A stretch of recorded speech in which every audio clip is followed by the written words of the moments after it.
Good evening and welcome to the Children's and Families Mayoral Candidate Forum. I'm Trevor Storrs, President and CEO of the Alaska Children's Trust, and we are joined by nearly 20 co-hosts from various nonprofit organizations serving Anchorage's children and families. A list of all co-hosts has been added to the chat box. To begin this evening's discussion, I want to acknowledge that we are having this candidate forum on unceded lands of the Dena'ina people. Thank you to the candidates and you, the audience, for taking the time to join us. An invitation was extended to all mayoral candidates, but unfortunately, some were unable to attend this evening.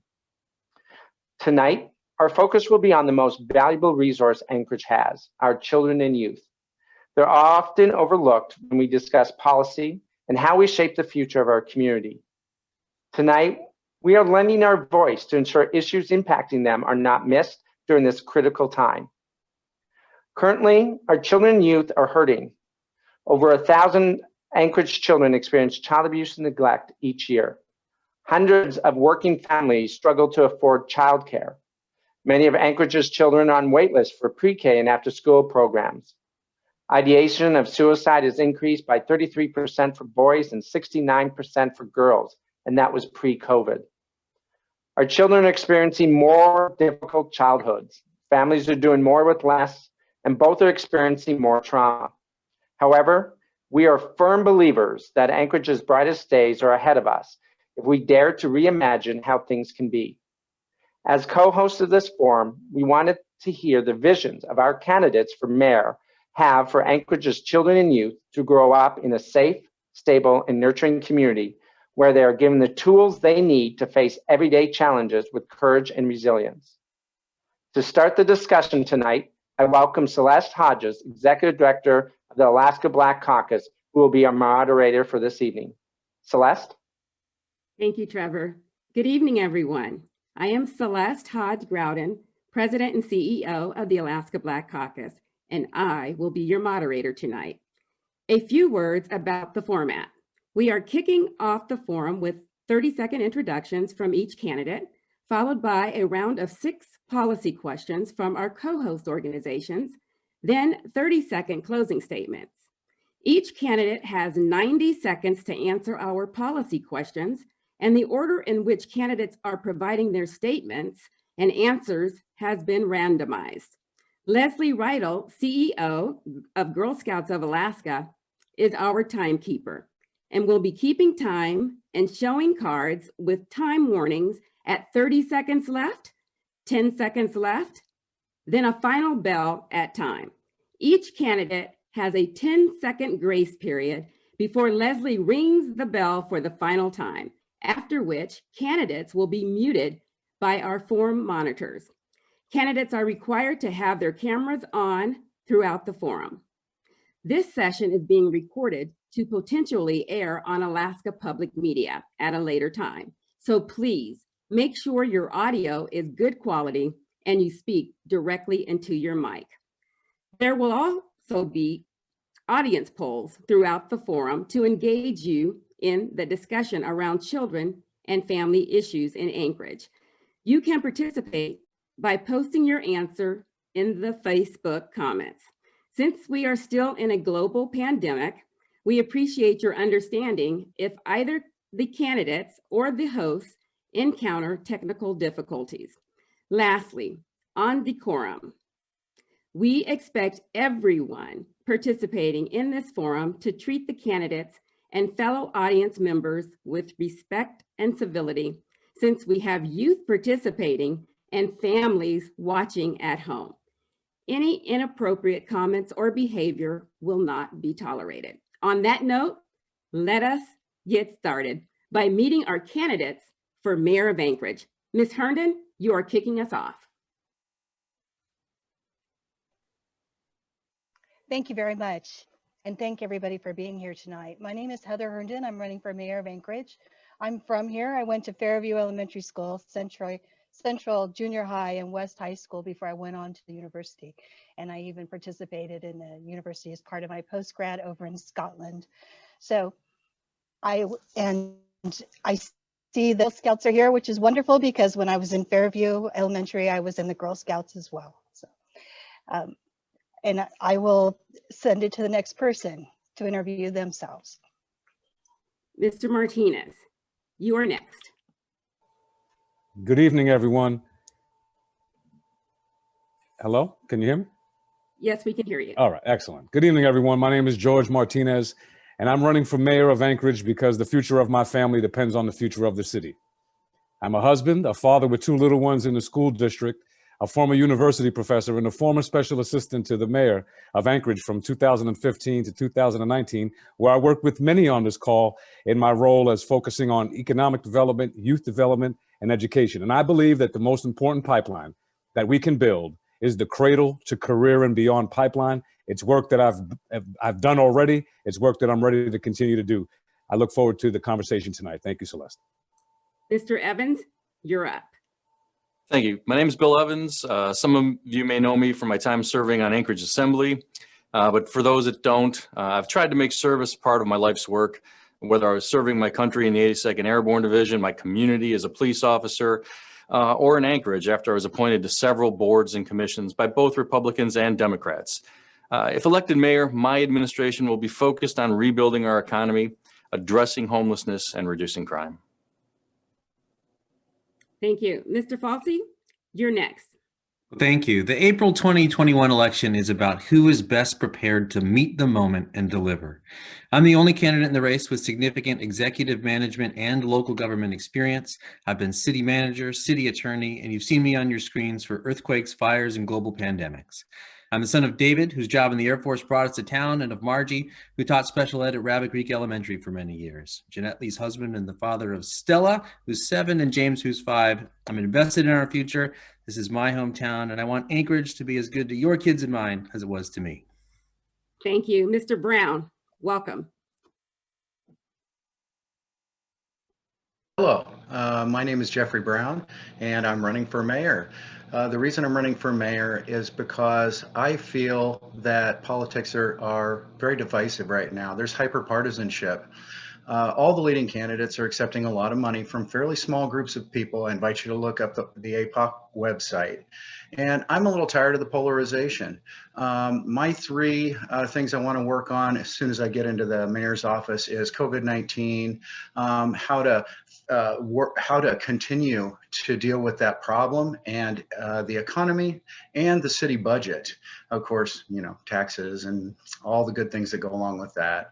And I have a family. I have children here in Anchorage. I have a 4-plex downtown in the South Addition. I've lived up on the hillside. I have worked in social work and mental health agencies for high-risk families and children now for over 25 years. I feel like Mr. Dunbar, you're up. Thank you, Celeste, and thank you to the Alaska Children's Trust for organizing this event tonight. My name is Forrest Dunbar, and I'm running for mayor to get us past this public health crisis and get our economy back on track. A little about me, I'm a lifelong Alaskan, raised in Eagle on the Yukon River, the land of the Han-Gwich'in, and Cordova, home of the Eyak people. I've made my home in East Anchorage, where I serve as a captain in the Alaska Army National Guard and on the Assembly. Since I was first elected in April of 2016, I've focused on jobs, quality of life, public safety, and homelessness. I know that together we can make Anchorage an even better place to live, and to do that we need reasonable, fact-based leadership to guide us through our current crisis and into a strong economic recovery. As Trevor said, our best days are still ahead of us. Thank you. Thank you. Mr. Robbins. Hello, my name is Mike Robbins, and I've been in Anchorage since 1975. I'm running for mayor to make Anchorage a safer, cleaner, and more prosperous city. I have a wife and 3 children, 2 kids in the school district now, and a graduate of the school district who just got back from college. I'm a businessman and sold the last of my businesses last year to run for mayor full-time. So I look forward to the forum tonight. Thank you very much to the Alaska Children's Trust for having us. Thank you. Thank you all for those opening statements. We are excited to dive into the policy questions. Our first question comes to us from Isabella Patterson, an ambassador Girl Scout, business entrepreneur, and top cookies seller. Oh, no way. Nice. Isabella, take us away. It is often said that children and our youth are our greatest resource. Name 3 things that you would do as a mayor that would demonstrate a real commitment to that belief. Mr. Evans, you are up first. Thank you, Isabella, for that question. Yeah, I think as a government, we have to focus on sort of higher order things, different than a nonprofit might do in addressing these problems. I think the first thing we have to do is make sure our children are raised in a safe environment. That means we have to improve the public safety in our city to reduce the incidence of adverse childhood experiences, which we know lead to problems down the road. The second thing is we have to increase the prosperity of our city. Cities that have great prosperity have fewer problems with their children. There's more opportunity, there's more recreation. We have to be able to do that. And third, it's education. We have to be a city that demands the best of our education system. Those are the three things I would focus on. Thank you. Mr. Dunbar, you are next. Thank you, Celeste, and thank you, Isabella, for the question. First, our future relies on equitable and quality education for our kids, and that starts with our youngest students. I will continue to invest in making early childhood education accessible for every family. Right now, it isn't. Preschool costs in Anchorage can outpace college tuition. Affordable childcare helps working families build a successful future for their children, and studies show that investing $1 in early childhood education leads to $4 to $9 in return. That is why I worked with my colleagues on the Assembly to put $2 million of dedicated alcohol tax funding towards early childhood education. As mayor, I will partner with the Anchorage School District to expand early childcare options, pre-K, and other opportunities to invest in young children. Second, the municipality is one of the largest employers in town, must set the standard for what valuing parents looks like in a workplace. This includes paid parental leave, on-site childcare where possible, and pay equity. This is the norm in other states and countries and has been shown to not only improve outcomes for children, but benefit employers as well. Finally, we need to reckon with the gap in educational outcomes between different groups of students in Anchorage. To rectify these disparities, we need to support families outside the classrooms and ask the students themselves what changes they'd like to see to make their classrooms more welcoming and equitable. A commitment to child welfare in Anchorage without a commitment to equity will not be successful. My administration will build a coalition of people working on solutions who will look like the community they serve. Thank you. Thank you. Mr. Brown, you're up.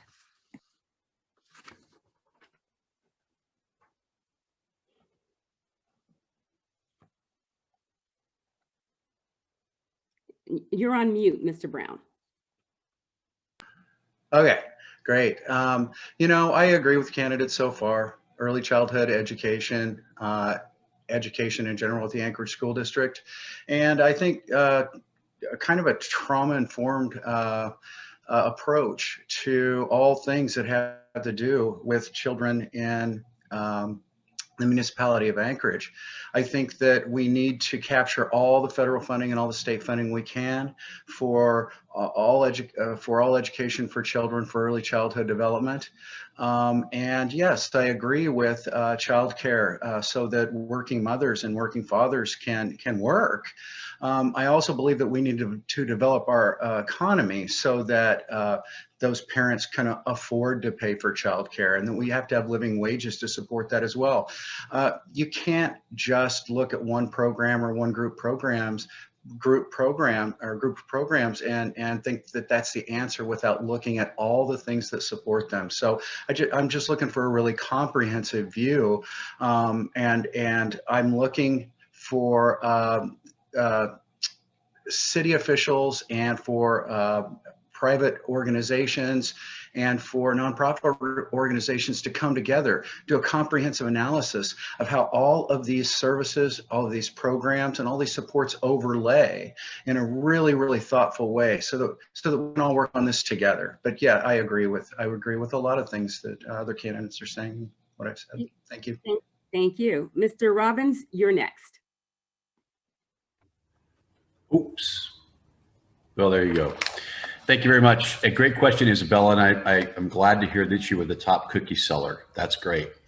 So I think in order for us to, the three things that I could do as mayor that are most important to the children of our city is, first of all, we need to get our kids back in schools as quickly as possible. We need to be able to open up our school system. Since the lockdowns, we know that the incidences of abuse and kids are vulnerable and they've been locked up with folks that don't always have their best interests at heart. So we need to get our kids back in school so that we can help identify that. The second thing we need to do is we need to be tough on crime. We need to prosecute crime especially when it comes to our children. The third thing we need to do is we need to make sure that we have a world-class education system in Anchorage. We need to look for ways and opportunities that we can increase the educational output for the school system, because nothing makes our children better prepared to live their lives than a good education. So we need to improve our skills in reading, writing, and arithmetic, and we need to make sure that that happens right away. Thanks. Thank you. Mr. Falsey.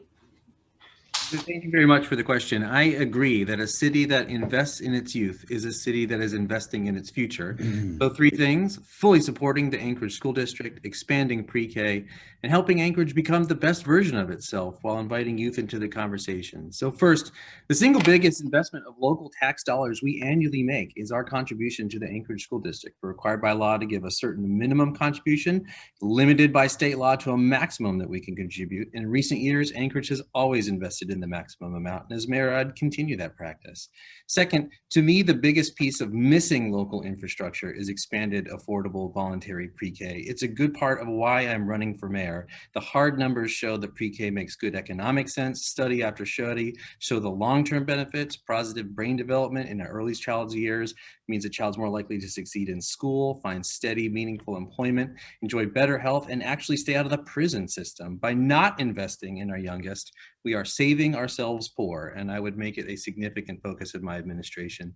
Last, supporting the quality of life investments in our parks and trails, which helps our youngest kids and families, while also inviting older kids into the conversations, and not just through our youth advisory commissions, which I'm happy to support, but I'll tell you, I can even remember when I was in high school, a local firm sponsored a debate on the Anchorage juvenile curfew law. I think traditions like that are worth reviving and expanding.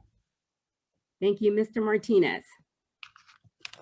Well, thank you for the question, Isabella. And the good news is I've already been working on this in the trenches with most of the folks on the call who are part of the youth service community.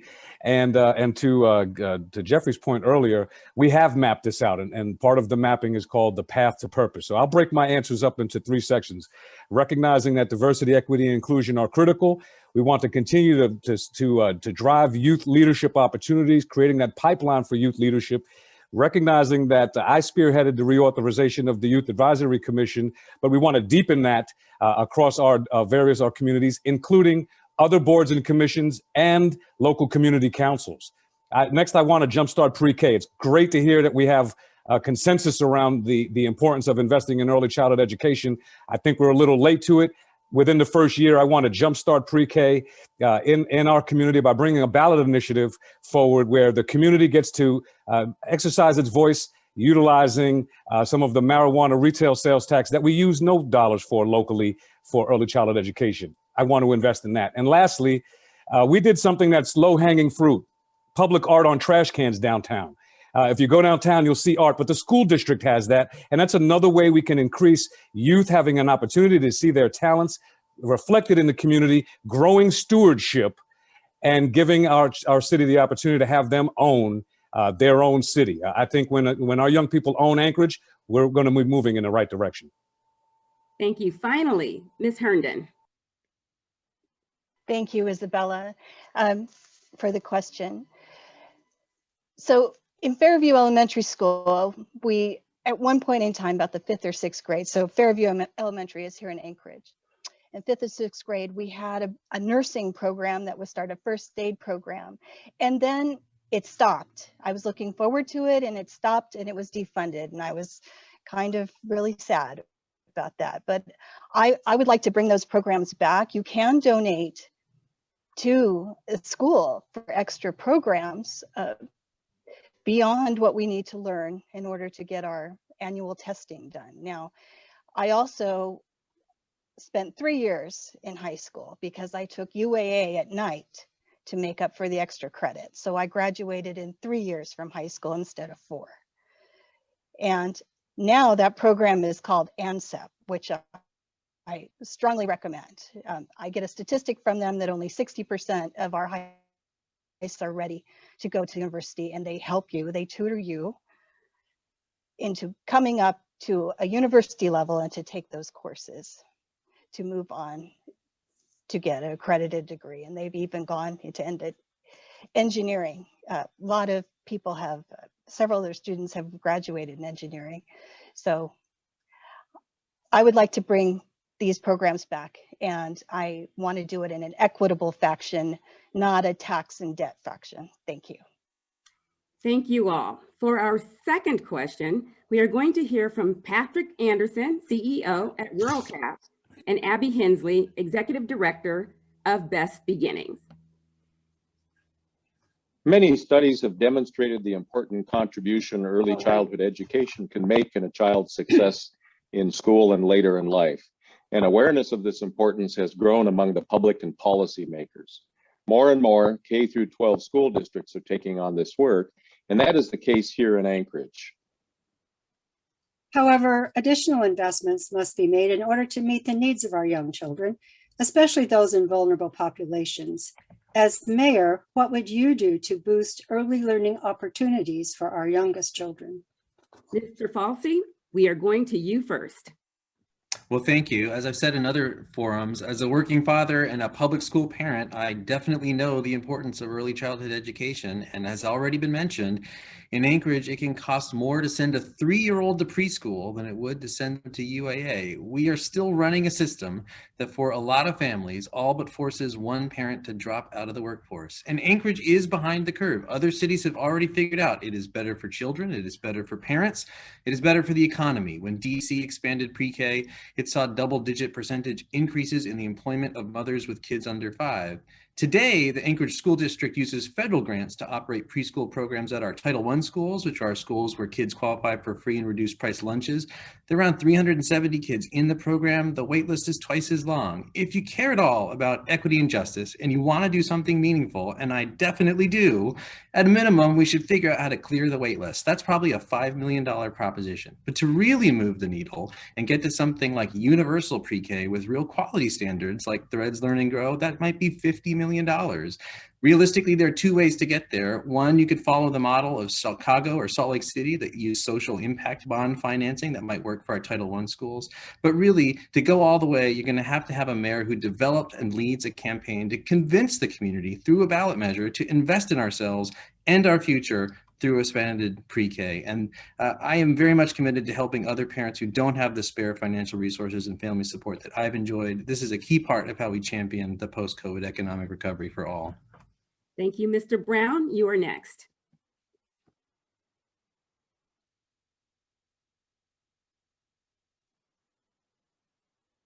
You will need to unmute yourself.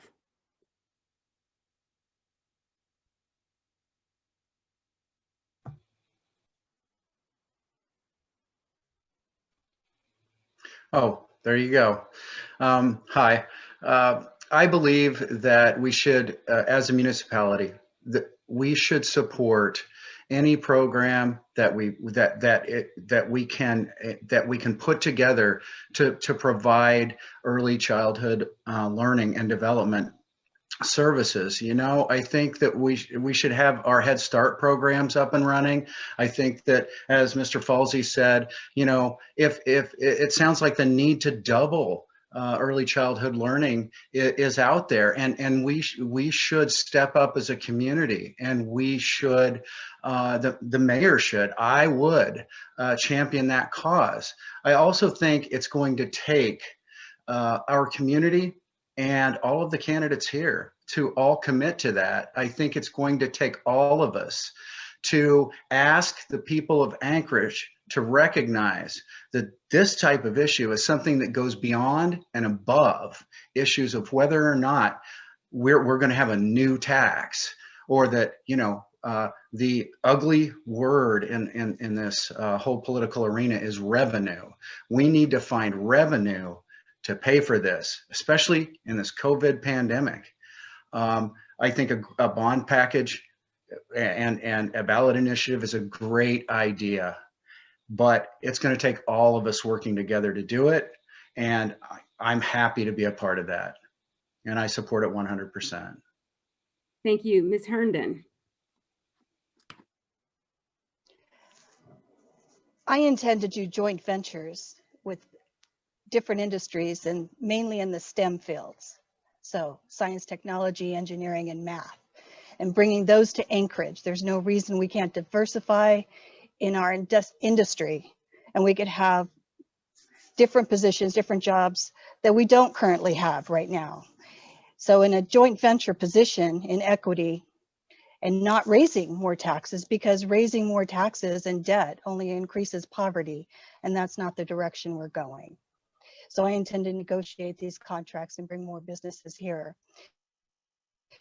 For early education for children, I intend to bring back and include the Native elders, which is where I got my education when I came home from elementary school back, way back. We have been promised time and time again, we Alaska children have been promised time and time again, we were going to have an Ivy League university here, and we did not get it. So I would like to move forward with not increasing taxes, not increasing debt, bringing a joint venture equity position, because we have the resources here to do it. They're bringing their trade secrets, in other words, and they're getting their portion of it. So that's my answer. Thank you very much. Thank you. Mr. Evans, you're next. Thanks. I think that all of the candidates here will agree in principle that early childhood education is vitally important. It benefits the children, it benefits our community. Everyone here, I'm sure, wants it. That's why it really comes down to budget. There are so many things in our city that we want. In these forums, we talk to different groups, and they all have things that they need. How are we going to pay for it? We have a city that is based solely on property tax with a tax cap. And those of the panelists tonight who've worked in city government know there's not a lot of slack in our budget. Any money you take from one area has to come from another. So I kind of agree with my fellow Bill Falsey, that it's going to take an effort to change the attitude in Anchorage about how we invest in ourselves. We will have to make a change. We'll have to get the entire community behind it. But I think it's a worthwhile effort. Thank you. Mr. Martinez, to you. Yes, behind the data and behind the numbers are real people and real lives with real families who need these supports. And so let me reiterate what I mentioned in my first answer, which is I will jumpstart the municipality's investment into pre-K within my first year with the ballot initiative to move a portion of the locally collected marijuana sales tax into this investment. Denver, Colorado has been collecting and investing in its youth from its marijuana sales tax since the very beginning. We're about 4 years late to this investment. It's not going to be the game changer, but it's going to be the starting point for us to leverage broad community support out there to drive this home. But I also want to make sure that we're focused on the work we do with the Multicultural Education Concern Advisory Committee, a very long name, shortened as MECAC, for the school district of which I'm a member, to take an intergenerational equity-based approach into a community engagement model that parallels the old community schools framework, which is we have the diversity of talent in our community. It doesn't have to cost much. We just have to be able to get there, green light it, and move forward. Thank you, Mr. Robbins. Thank you. So I find myself agreeing with the second bill, not the first bill, that I think that early childhood education is very, very important. And there's no question about that. But we have an issue at our Anchorage School District now, and we're not providing the proper education to the kids that we've got already. So if we're going to take another group of students and we're going to move them into an existing system that's not working, we have to be realistic about what's going to happen. We can't just magically assume that we're going to move new kids into the system and that they're going to get education that the other kids aren't getting. You know, I come from my family, my wife and I had a child, and my wife, we couldn't afford daycare. We decided not to. So my wife stayed home, and she stayed home with our daughter for the first 3 years. And then we were able to put her into kindergarten and into pre-K. But it was, you know, it's really important that we take a look at the kind of education that we're providing to our kids, whether they be 5 years old or 15 years old. So I think that I support early education. I'm not sure I can support pre-K. Thank you. Finally, Mr. Dunbar. Thank you, Celeste. And put simply, yes, I would boost early learning opportunities. And I'll say I think I disagree with Mr. Robbins about his estimation of the quality of the Anchorage School District, which often does provide very high quality education.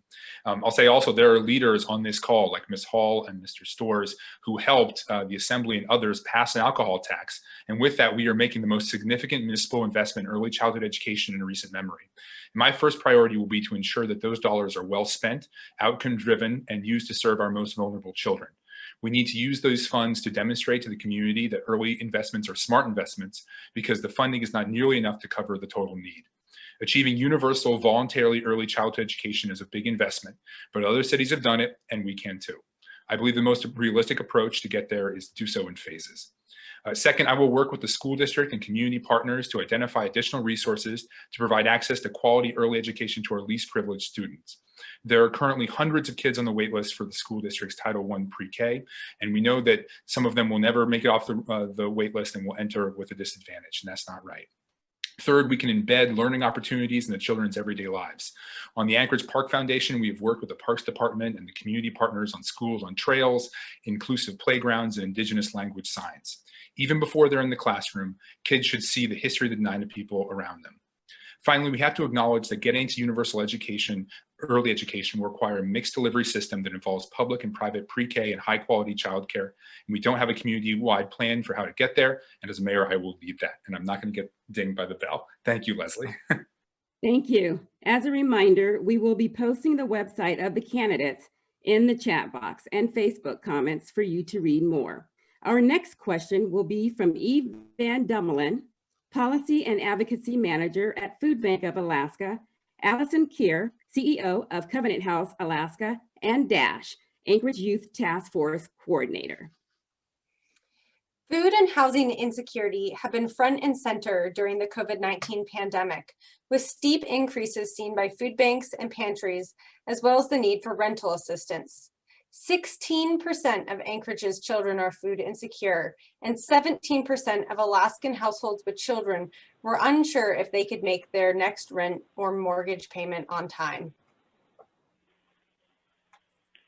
As mayor, what would you do to make sure that every child and person in Anchorage has access to reliable, healthy, and affordable food and shelter?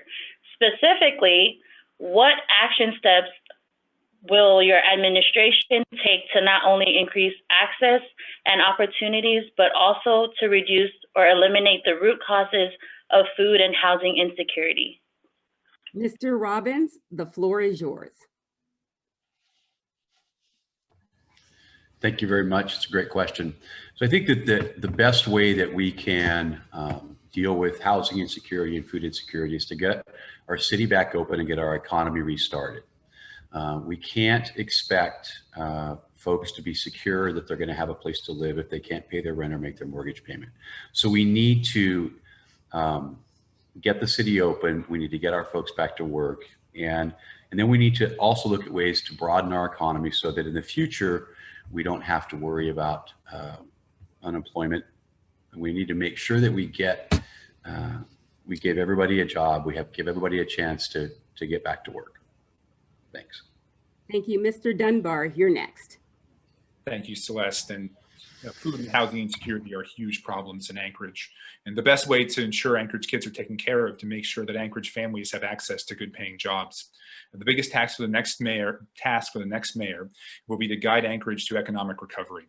We can't count on one industry to bankroll our economy anymore. We can't count on the state to fulfill some of its most basic obligations. We need to use science and facts to recover from this pandemic, which will give residents and visitors the confidence to go out to Anchorage businesses. And we need to have a vision for the long-term economic growth in Anchorage. In the meantime, we need to distribute federal assistance quickly and equitably. We've already kept over 7,000 Anchorage families in their homes over the past 6 months through our rent relief program. We canceled overdue utility bills for thousands of Anchorage families. Our grant to the food bank allowed them to scale up their operation, but there is still more work to be done. Too often, people who need assistance the most are the ones who are left behind in relief programs, either because the program is difficult to access or because they don't even know what resources are available. As mayor, I will prioritize deepening our engagement with communities that are left behind because people who are closest to the problem have the best solutions. We will dedicate the mayor's office resources to outreach in a way that ensures that BIPOC communities, residents with disabilities, and residents who don't speak English have the information they need to access available housing and resources. One other part of this, there's a long-standing problem with affordable housing in Anchorage. I have worked on the assembly to make housing of all kinds easier to build and own. I worked with my colleagues to invest in renewable energy to lower energy bills, adjusted Title 21 to make new kinds of housing like unit, lot subdivision, and accessory dwelling. Mr. Falsey. Thank you. Food and housing security are so critical. I'm not going to get the bell or the mute first. First on food, I'll tell you what we do now, and it's mainly three things. The first is grants. The city passes through state funds in the form of the Human Services Community Matching Grant, and in recent years we have funded the Food Pantry at Catholic Social Services, the Food Bank, Covenant House, and some others. Certainly we have to keep advocating for those funds and continue that practice. The second, the entity that plays the biggest role in food security, at least for youth, is by far the school district with its breakfast and lunch. That's part of why we maintain our investment there. Third, the health department helps people sign up for SNAP and WIC, the Supplemental Nutrition Assistance Program, or food stamps, and the Supplemental Special Nutrition Program for women, infant, and children. In recent years, we use the innovation team to make that process a lot easier and to outreach to people by texting them on their phones. The more of those federal resources we can draw down, the better off we are all going to be. We should continue in that direction while also improving language access for non-English speakers and doing more proactive research. On housing, there's a lot we can do there. We've said elsewhere that the state legislature in 2017 newly allowed municipalities to incentivize activities that ultimately grow the economy and tax base. As first steps, I drafted ordinances that make use of that power to reward residential construction downtown and affordable and workforce housing units and transit corridors. More work to be done there, including with the utilities. But the answer to both is really championing the economic recovery generally. These food, housing, and insecurity problems become much easier when we have a more prosperous economy that is working equitably for everyone. Thank you. Mr. Martinez. Food, housing, and insecurity issues that we're talking about now predate, in my mind, COVID. They have been exaggerated and exacerbated, certainly. But in Anchorage's best years, I just want to inform some of the other folks on the call, we've always had people with food, housing, and insecurity issues. It's an incredibly difficult city to live in if you don't have certain privileges or access, and those equity challenges are critical. So I just want to make sure that that folks know that this is a critical issue. It's also part of a legacy issue. There are many in our community who are eligible for things like SNAP benefits, but who do not receive them. And we did, as was pointed out by Bill Falsey, the municipality sent the I team to do that work to help connect people to those resources using advanced technology, things like messaging on text phones. But we can also help connect people to additional resources that I believe our city is under leveraged. And so I want to talk about food security specifically. I've had a lot of opportunity to do work with the cooperative extension and talk about how we can grow a food security framework here in Anchorage by leveraging urban farming, by leveraging and also federal ag dollars. We often qualify for urban and rural money. And I think that there's some tremendous opportunities when we expand an urban food security framework. But I've also just wanted to step out of the eighth floor conversation into the street. Mr. Brown, you're next.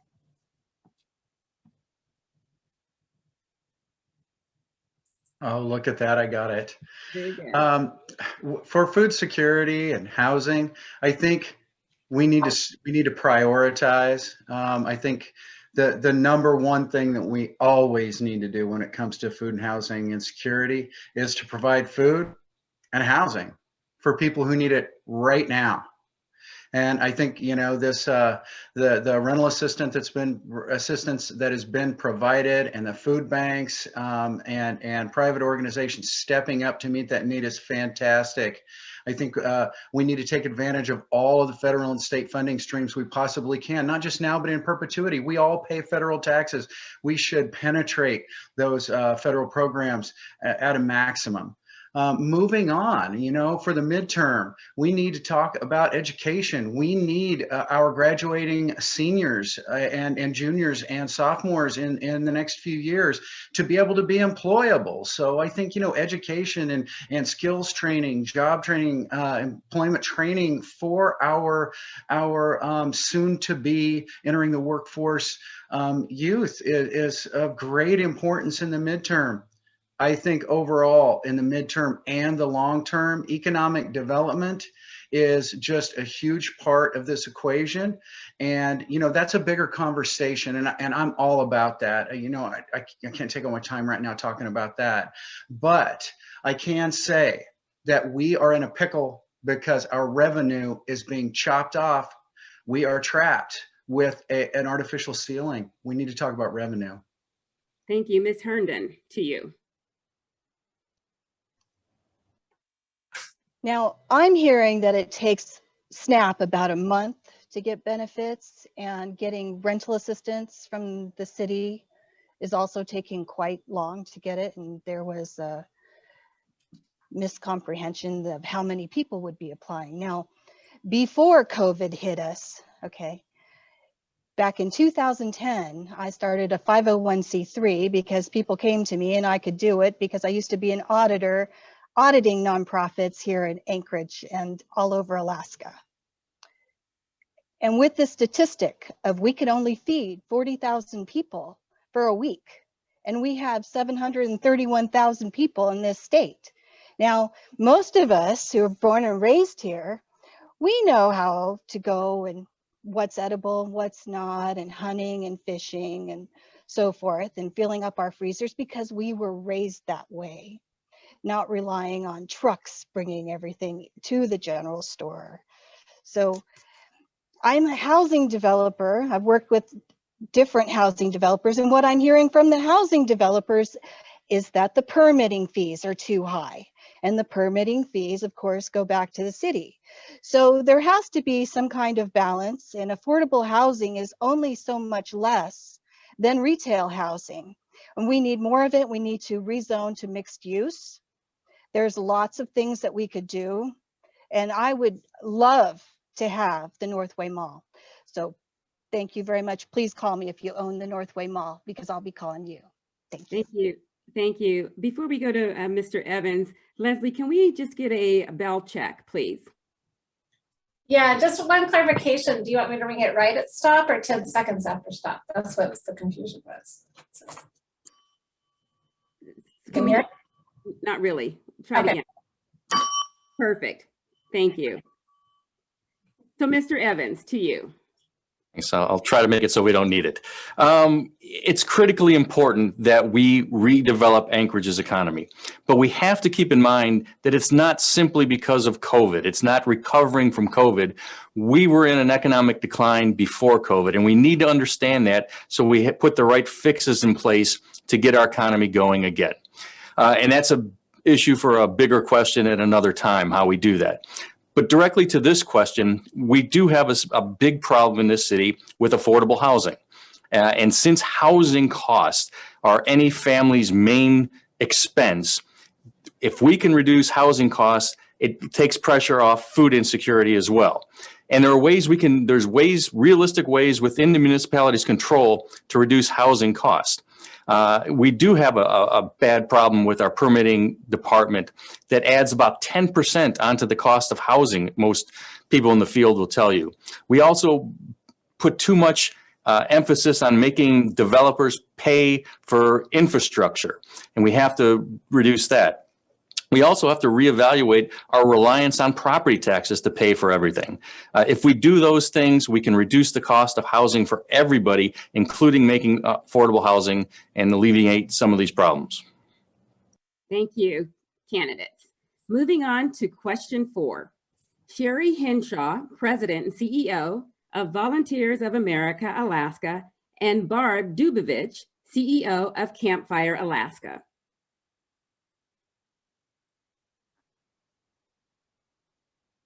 Hi, the pandemic has placed great strain on the mental health of our community and especially our youth. Prior to pandemic-related social disruption and isolation, Alaskan suicidality trends were already alarming. In 2019, 1 of every 3 high school students responding on the Youth Risk Behavior Survey reported feeling sad or hopeless in the prior year, and 20% reported attempting suicide, nearly double the 2007 rate. As mayor, how will you work with community and social service organizations to truly understand what the mental health care needs are for our children and youth here in Anchorage, and work to provide a comprehensive behavioral health system for youth in our city? Mr. Dunbar, we are hearing from you first. Thank you. And, you know, like most people who grew up in Alaska, my life was impacted by suicide. I had several friends who died by suicide, and that's just the tragic reality of this state. Now that's been the case long before COVID. You know, suicide and mental health have been dual crises in Alaska for decades, and Alaska ranks 36th out of 50 states for overall child well-being. And that's largely because Alaskan children are experiencing trauma at a higher rate than many other states. And we need to address this crisis by providing resources to support families in our community. This is why I fought for the alcohol tax to have dedicated funds to combat and address homelessness, substance abuse, behavioral health issues, child abuse, sexual assault, and domestic violence, which are all drivers of elevated ACEs scores in children. In addition to combating ACEs, we need to practice trauma-informed teaching practices in our schools and provide trauma-informed care in our community. That's something that Natasha Pineda, Heather Harris, and others have been leading at the health department, and an effort that I want to continue expanding to all parts of the community. I worked with the school board and my colleagues on the assembly to get mental health crisis clinicians into schools in response to acute mental health needs of our kids during this crisis using CARES Act funds. And I will fight to keep and expand those resources in future years. And part of our recovery will be this psychological recovery. And the municipality should continue to direct resources to programs like additional counselors and the new mental health first responder team. Thank you. Thank you. Mr. Martinez, to you. I feel privileged to be a person that has broken the chains of the ACEs scores in my own family and my own life. Having grown up as a child of a single parent on public assistance, and being able to know that when I did my ACE count score, that the odds were stacked against me. I feel privileged to be able to break that chain in my own family and to be able to relate to people in real time, the people on the streets, the people who are experiencing this trauma. So first, my administration will be trauma informed from the very beginning. I am a certified youth mental health responder as well. So I carry that as a practical element of my background. But I think we also have to recognize that we have to move away from some of this, the toxic partisanship that's in our city, in our community, and get back to how we find each other and roll our sleeves up and work together. I will re-engage the Path to Purpose monthly task force that many on this call were involved with. That's the way we found strategic realignment. That's the way for 3-4 years we found opportunities to add value to each other, to that work. And that's where we're going to listen to what we can do together. But I think where we direct the federal resources to this issue, and then as we raise our awareness in the community, we have a strong philanthropic and a strong civil society. We have to all be in this together. It's not just going to be the municipality. It's families, it's leaders, and it's all of us. Ms. Herndon, you're next. Thank you very much. This question reminds me of Dr. Poole, that was a school counselor at West High School and then was a counselor over at UAA. And when certain children started acting out in school, it was because he simply said, well, they're bored. Why don't we give them some kind of exam and see what their personality type is, their career choice, what would be suitable for them? And he took it to the next level. And I really think that in this day and age, we can customize learning. We don't need to be tied to the person who with the lowest skill set in the class, that we can achieve our own level. As they say, water seeks its own level. So I believe that we could have more customizable programs, and we just need to let these students know what's available to them and that there's jobs at the end of it. If you go through the skilled jobs classified, Indeed, LinkedIn, you find that, yeah, there's these really great jobs, except you don't have the skills to go get them. And why is that? Because we have so much money that came from the petroleum industry that was basically blown away. It didn't go to us Alaskan kids. So I feel that that will give them hope, that they find out themselves, their own ability, and that we critique the jobs in the university towards that. Thank you. Mr. Falsey, you are up. Well, thank you. For adverse childhood experiences, suicidal ideation, mental health, it again is important to understand the baseline. The main player in this space is again the school district, and schools have the most direct exposure to the kids and the nursing staff to really exist, to assist, maintaining those investments and then expanding school district and Head Start offerings to younger kids help us get better data and catch problems earlier. Second, for the municipality for the first time about 2 years ago began funding a competitive grant process for programs specifically to address adverse childhood experiences. It's a competitive evidence-based program that so far has resulted in an award to Volunteers of America, who deployed some additional mental health resources to the schools, which we could do by augmenting our school funding, and that's worth continuing.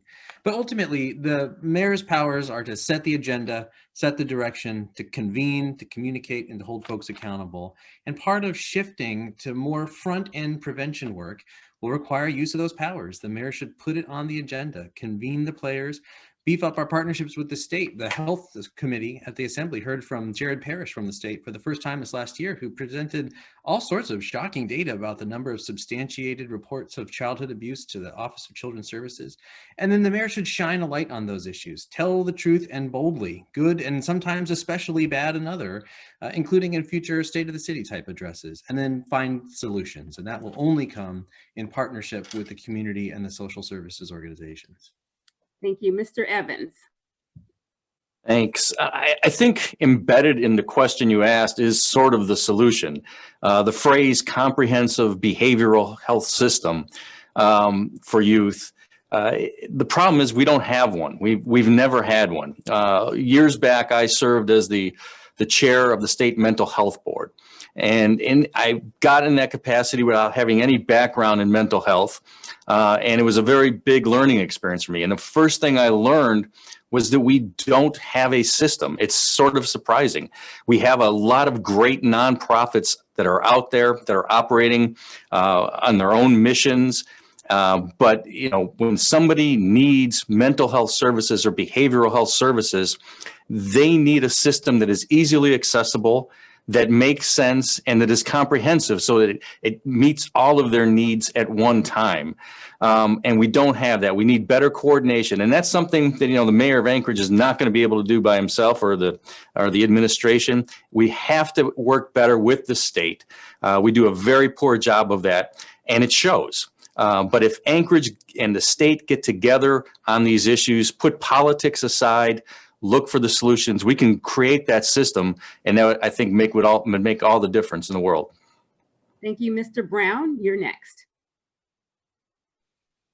Yeah, I think it's important to note that Anchorage and Alaska have the highest rates of violent crimes, drugs, domestic violence, and many of the dysfunctions of the human race. And unfortunately, that does result in adverse childhood experiences and trauma, and that affects a human being for their entire life. We're sending humans forth in the ocean of the world, leaving a very disruptive wake. It's very unfortunate. I think the first step is intervention. The first thing we need to do is we need to run marketing and advertising campaigns, public service announcements, asking people to report and to identify children who are either being abused or neglected, or children who are having mental health crisis, or having symptoms that could be associated with suicide. I think that We have a real problem with the behavioral health services being available for these children and being available especially for the high-risk youth. It's very difficult to find a provider who will serve a high-risk youth and bill out to Medicaid. And I think we ought to be asking our providers to help there. We ought to be asking our schools to help identify. We ought to ask our mental health providers to get involved in programs that go into the school. And then further supports. I have no more time, sorry. Thank you. And apparently Mr. Robbins' internet went down, and so we will move on. And so thank you, candidates. Our next question will be from Stephanie Berglund, CEO of Thread. Hello. Before and during the pandemic, many parents struggled to find or maintain access to safe, quality childcare for their young children. Additionally, families are stretched financially, and after the pandemic hit, some have lost jobs or have had reduced hours, which means many families cannot afford childcare. Childcare is a critical support for Anchorage's economic stabilization and recovery, as it allows families to go to work. What are your priorities for helping working families with access to affordable, high-quality childcare? And how would you increase financial investment to high-quality childcare services? Mr. Martinez, you are up first.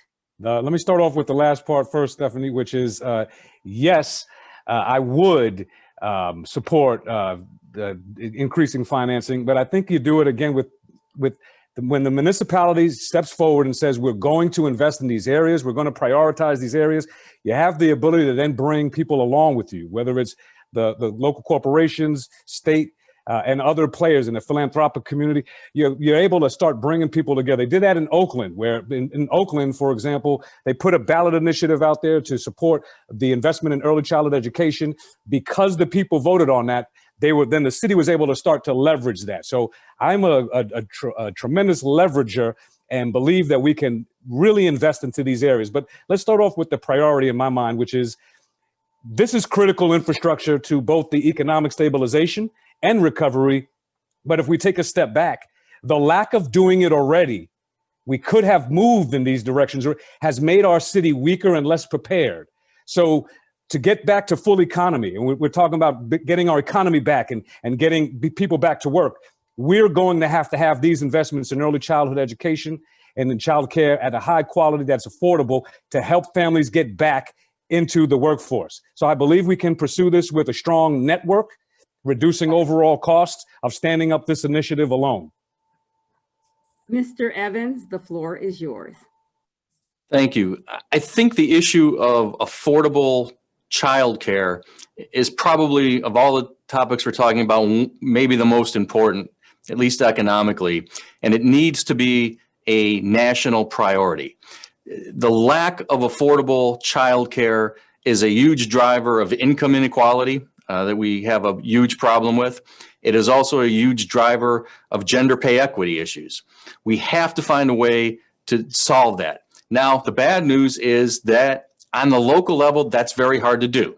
Again, it's like question number one, in the sense that we don't have the money in our budget to significantly impact this issue.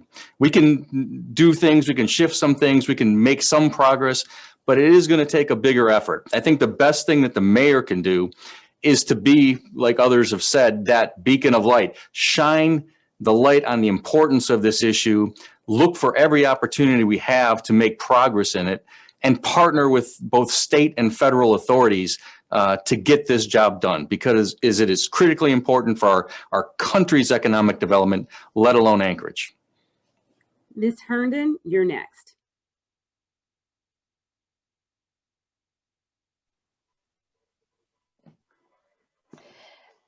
Thank you very much. My mother was handicapped, and she had 5 back operations. She could still walk, but she had half her foot amputated. And she had childcare here in this house that you see behind me. She's recently passed away 3 years ago, and she's over in Fort Rich Cemetery, National Cemetery over there. But I think we should be embracing, and I know that the SBA people down in Small Business Administration downtown. Very helpful, more than any other place you'd ever go. They are very, very much there to help you and hold your hand almost through the process. We need to encourage entrepreneurship, and we need the right people. We need background checks. We can't have people who are sex offenders watching children. In fact, we need to get rid of them. So I would like to increase participation in entrepreneurship and help them create these childcare centers, as well as lead a path forward to what professional field potentially, because I want children to try on different fields of employment and careers to figure out what they want to do with their early age and expose them to different ones. So that's why I like ANCEP so much, is because it's across the board. Thank you very much. Mr. Dunbar, you are up. Thank you. And thank you, Stephanie, for the question. And, you were one of the first people I met with when I got on the assembly. And I also really appreciate your advocacy this summer during the pandemic. We've really seen how crucial this issue is for our working parents. We can't stabilize and recover our economy if parents have to choose between quality childcare and paying their rent or mortgage. We know offering childcare options allows for parents to be in and stay in the workforce, which can increase their family standard of living and generate economic growth. To lead on this, municipalities should be an example and try to provide on-site childcare and paid parental leave. And like I said before, I am committed to expanding access to early childhood education, and high-quality childcare must be a part of that equation. My administration will collaborate with community partners such as THREAD, private childcare providers, tribal pre-K providers, and the Anchorage School District to expand childcare options, pre-K opportunities, and other opportunities to invest in our young children. Along with Assembly members Zalatel and Quinn Davidson, I fought to put $15 million of childcare subsidies into our CARES Act distribution. And we heard from some childcare providers that these funds kept them from going out of business this fall and winter, which helped working parents keep our community operating. And we should prioritize them in the next round of federal aid, and we should look for long-term funding options once the crisis has ended. Thank you. Mr. Brown, you're next.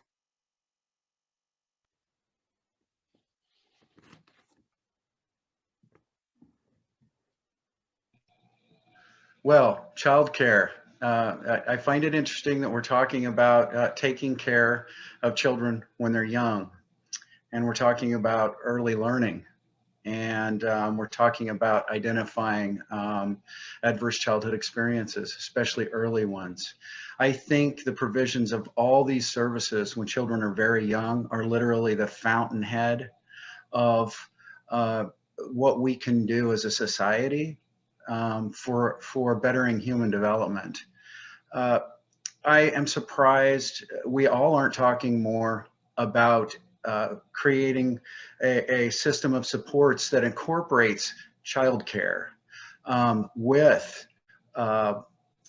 pre-K, with our concept of what we call early learning centers. I was lucky enough to be able to have my children go to the Dinina Early Learning Center at UAA, and those educators truly believed that those young students believed that as soon as a child was old enough to come into the Early Learning Center, this kind of chokes me up, that was already a time to start teaching and a time to start celebrating those children.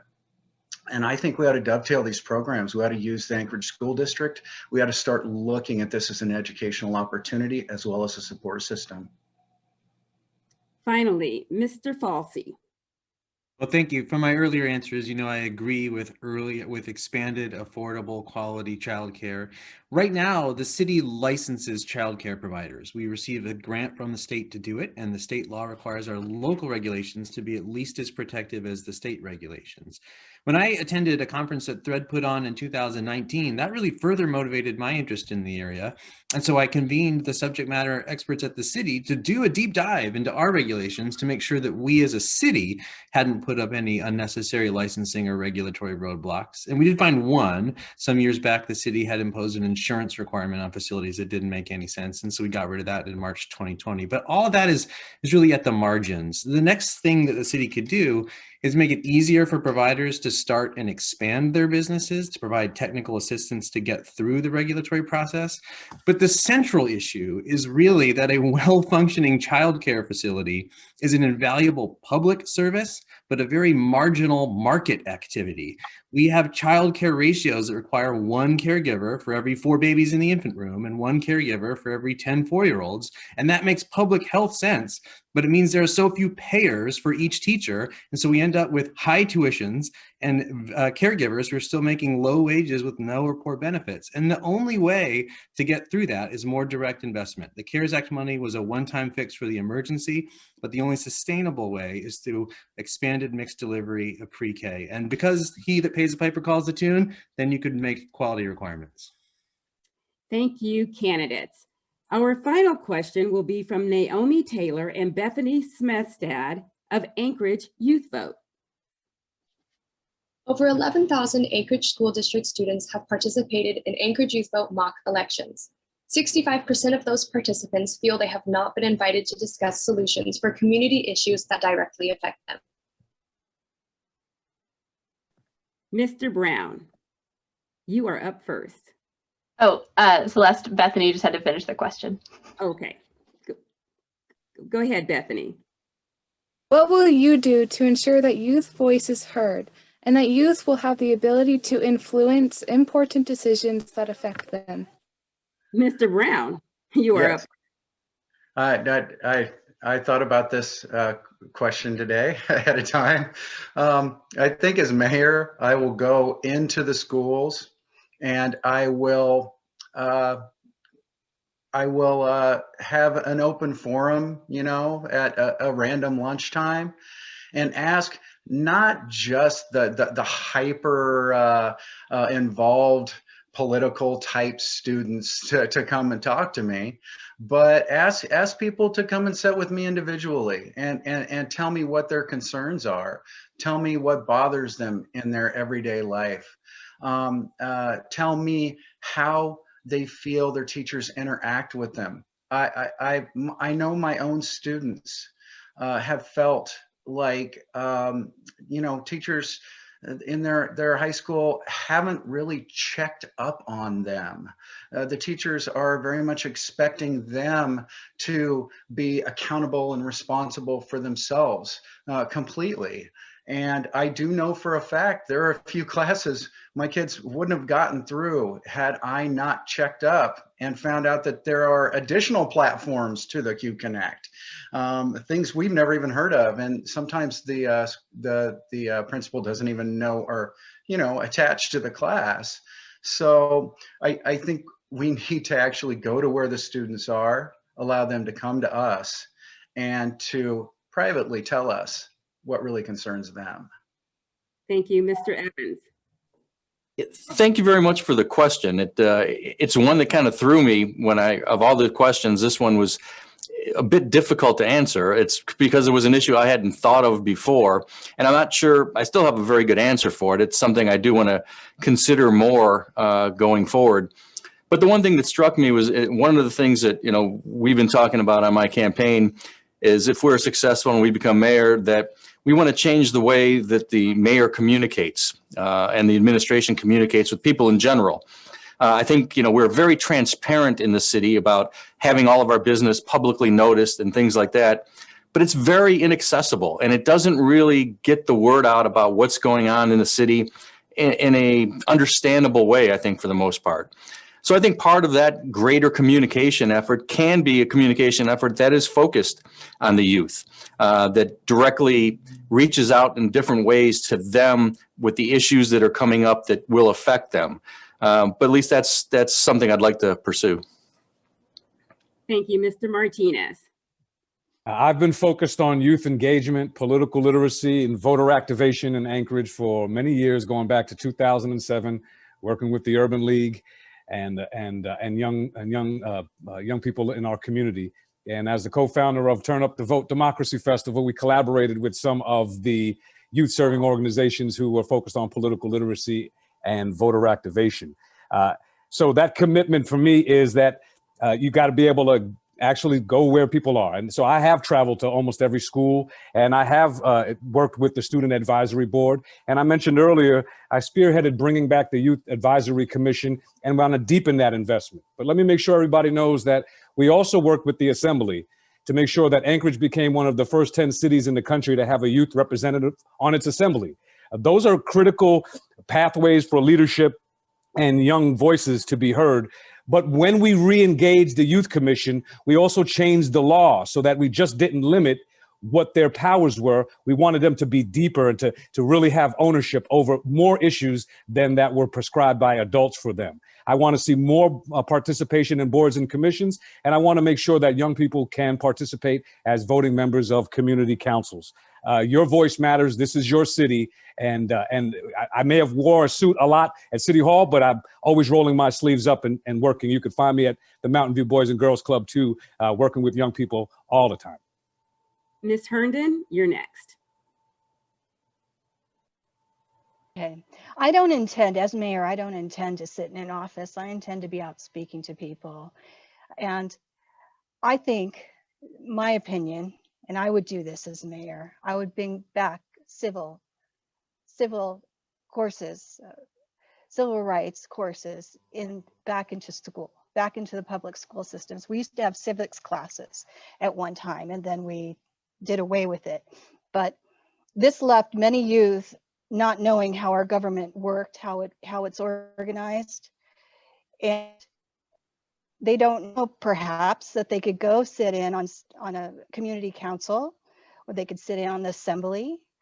And I would even take it a bit further in engaging, say, something that is a unique identifier to get the pulse of Anchorage, because I know there's a lot of people, they know that adults know that the community council exists, the assembly exists, but they don't go until there's something wrong. So I would also like to utilize the internet and technology with a unique identifier that people can send in their agreement, their approval, or their dissent on something that the government is doing, the mayor's office is doing, or the assembly is doing, or city council, instead of living it to a limited group. Thank you very much. Mr. Falsey, to you. Well, thank you. I should say I have two kid children myself who are not shy about giving me feedback, so I'll hear from at least 2 youth over the coming years. But the less facetious answer is that I think continuing some of our existing processes, like the Youth Advisory Commission, which was reestablished over the last few years, is good, but it could use a tune-up. Like most of our boards and commissions, the commissions should be better informed that they can make public reports and put things on the assembly agenda, and that can surface new issues and provide new forums for participation. And as I got this question, I realized, that invitation could be expanded. Student governments could be invited to submit information memorandums to the assembly through the mayor's office. Next, I'll say, I think the mayor can forge better partnerships with students. In recent years, many government teachers have required students to attend assembly meetings. That has fallen off with COVID, which has been merciful as the meetings have degraded in civility over the last few months, but it'll ultimately return, and that's worth picking back up and expanding. And the last, though, I'll mention where I started at the beginning, that I have a fond memory of the debate that was put on for the municipal juvenile curfew back in the 90s. I think you could expand that model, signal to students that they really do have something to contribute, allow them to show off their talents. And with the crush of work, I'm sure students could really produce things of value. So we'd all learn something new. Thank you. Finally, Mr. Dunbar. Thank you, Celeste, and thank you to Naomi and Bethany for the question. And I agree with my colleagues that the Youth Advisory Commission and the Youth Assembly member are great ways for young people to get involved and have a seat at the table. And I actually appointed the first Youth Assembly member as the chair of the Assembly and was honored to later attend her graduation. I also want to make sure these opportunities are accessible not just to kids of parents in the know. We can bring more students in by making sure teachers are informed about these resources so they can offer information on different youth and government programs. As soon as we can, the Assembly and school board should need to be in schools talking to students. And my administration is committed to additional town halls and community meetings. Some of those need to be with and for students. And I'm so grateful to Anchorage Youth Vote and their leadership. And I'd be honored to partner on and amplify their work from the mayor's office. I especially want to hear youth opinions on racial equity, since Gen Z is the most diverse generation, on climate change, since they'll be living with the consequences of our failure to act, and of course, on what we can do to improve our education system in which they are still actively participating. You know, the next generation is the future of this city and this state. And as mayor, I would welcome their participation in conversations that directly affect our community. Thank you. Thank you. And Bethany, great question. Thank you to all the candidates and co-hosts for those thoughtful questions. Last but not least, we have closing statements from our candidates. You will have 30 seconds. Mr. Dunbar, you're up first. Well, first, I'd like to say thank you to you, Celeste, and to the Alaska Children's Trust, and then to all the other candidates who participated tonight. You know, we spoke about some really important issues that are often overlooked in our politics. But the future of our city depends on the quality of life we can provide to the youngest members of our community. Access to early childhood education, affordable childcare, a recognition of the role trauma plays in the lives of our young people. These must be priorities for the next administration, and they will be priorities of mine. My name is Forrest Dunbar. I believe our best days are still ahead of us, and I would be honored to have your vote. Thank you. Mr. Brown. Our growth economically, our growth as a society, our growth as a municipality is dependent upon this next generation. That is the definition of where growth is going to come from. And we need to take care of that like it's the most valuable flower that's ever existed. We need to stand up, and I as mayor will support early childhood development, early childhood programs, pre-K learning. And I just think we need revenue, and we need to stop the hyper-partisanship. It's tearing us apart. Ms. Herndon, over to you. Thank you very much. I appreciate you allowing me to speak at your conference this evening, your debate. I want to bring back certain programs that we had as children. We had them back in the 70s, and we just lost them. I think that we need to be exposed to different fields, different industries, a career path at an early age. And sorry, I just got the flag. Sorry about that. We develop housing, obviously, and I have a nonprofit organization for. Go ahead. Thank you. Mr. Martinez. Thank you for the opportunity to be with you all tonight. My name is George Martinez, and I am running for mayor because the future of my family depends on the future of the city. My vision is for a connected, safe, and thriving city where our economy grows, where every neighborhood and family can flourish, and where our children are healthy and successful. I'm an independent candidate, but I'm also the greatest advocate for our young people. I'm ready to continue to bring people together to roll our sleeves up. I invite everybody to visit my website, george2021.com, to learn more about how we're going to move Anchorage forward by working together. Mr. Evans, your closing comment. Thank you very much for putting together this forum and bringing us all together tonight. My favorite quote is from Aeschylus via Bobby Kennedy, and it's what I believe every public official should do or have as a goal, and that is to tame the savageness of man and make gentle the life of this world. I think when public officials have that as their goal, a lot of these issues we're talking about tonight will be improved. And especially in this time when things are so divisive, we need a lot less politics and more solutions. Thank you very much. Thank you. And finally, Mr. Falsey. Well, thank you, Celeste, and to all the organizers. The candidates assembled here tonight all have good intentions. The question is, who is best positioned to translate those good intentions into action? And outside of managing unexpected crises, I know the city, I know how to build and lead successful teams. have a record of delivering real solutions to complex problems, from the billion-dollar MLMP sale to reconstruction of multi-million-dollar facilities at the port. I want to bring that same energy to bear on the issues that we have discussed tonight and keep putting our values into action. I'm Bill Falsey. Appreciate the chance to be with you. Appreciate your vote. We want to be mindful of everyone's time and thank you all for joining us on a Thursday evening for this important discussion. I hope the audience was able to learn something and that this forum prompts discussions for you after you fill out your ballot. As a reminder to our audience, the voter registration deadline is March 7th. Ballots go out on March 15th, and the municipal election is on April the 6th. Don't forget to check your registration before March 7th. Thank you for this opportunity to moderate this important forum tonight. And now I'll turn it back over to Trevor. Thank you, Celeste. Thank you, candidates, for spending this time with us and sharing your vision for Anchorage's children and youth. Thank you again, Celeste, for moderating tonight's discussion, and to all of our co-hosts who helped put this forum together, develop questions, and manage this event this evening. And most of all, thank you all who joined us for this important discussion. We can't forget, although children and youth make up roughly 25% of our population, they are 100% of our future. So thank you all again and have a wonderful evening, and the discussion is over.